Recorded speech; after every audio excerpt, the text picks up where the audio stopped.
good evening, good afternoon, wherever you are living in the world.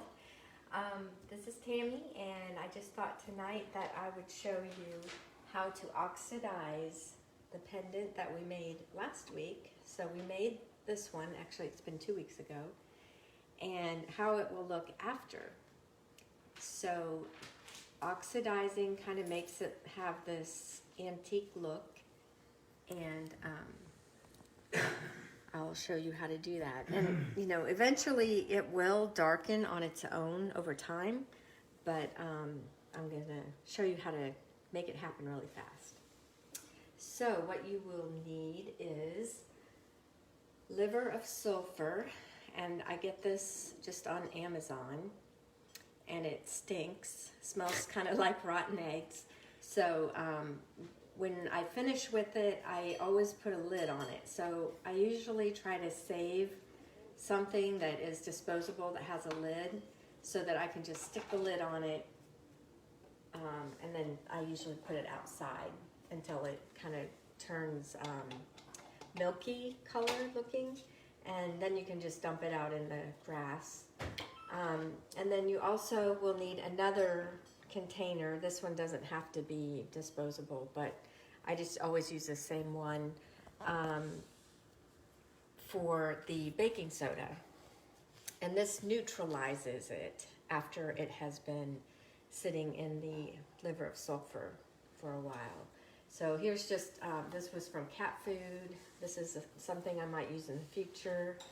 I had some little things from like soy sauce when we went to a takeout place, and so those are good for when you need a lid. So I'm just going to make sure the water is a little bit warm, and I'll do this one first, and then I'll go ahead and put in a little bit.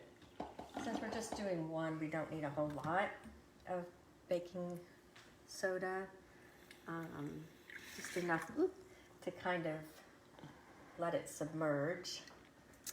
And then I'm going to put on some gloves.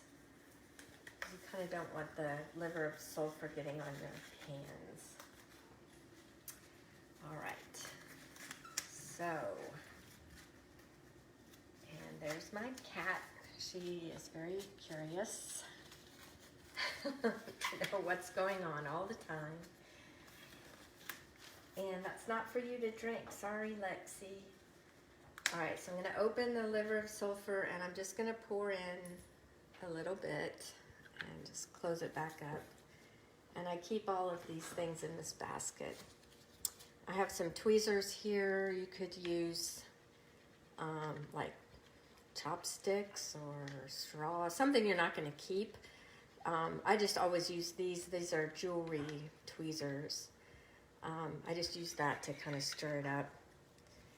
And then you just drop it in. So you'll see it happens really quick.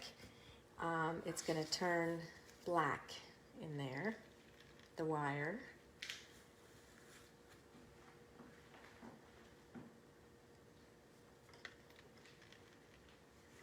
Turn it over.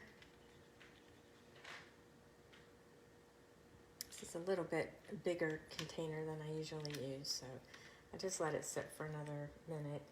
And then when that's done, I'm going to transfer it over to the baking soda, and then I'm going to use this little pad, which I think has soap in it, to wipe it off so that some of the copper comes back shiny. All right, so here you can see it's really dark and black instead of the copper like it was. I'm going to stick it in here just for a minute.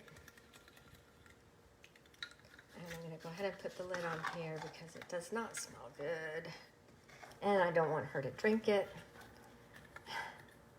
All right.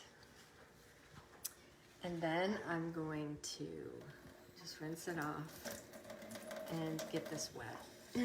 You can also just use regular steel wool and get some dish soap on it. But you can see here how it's already starting to get the shine back a little bit. but it's not going to be as shiny as it was.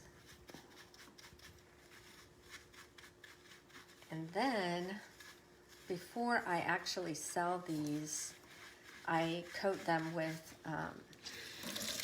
called Protect-A-Clear, and it's just a clear coating that will prevent them from tarnishing further. And it also helps if someone has sensitive skin. It's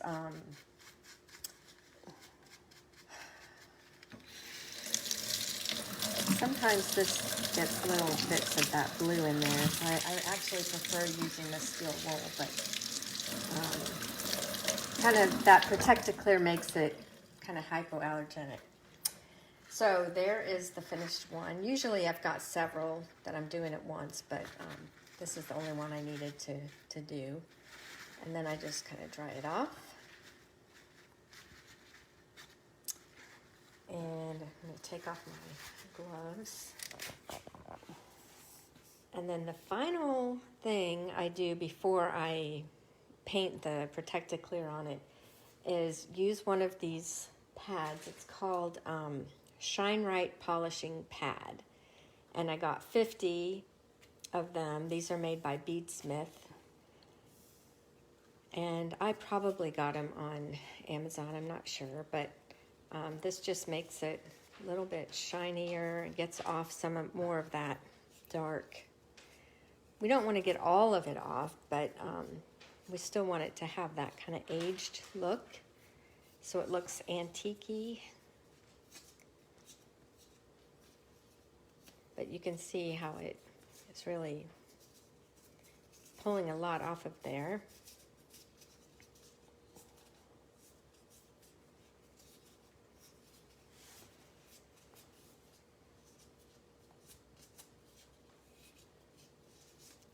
And I think that's pretty good.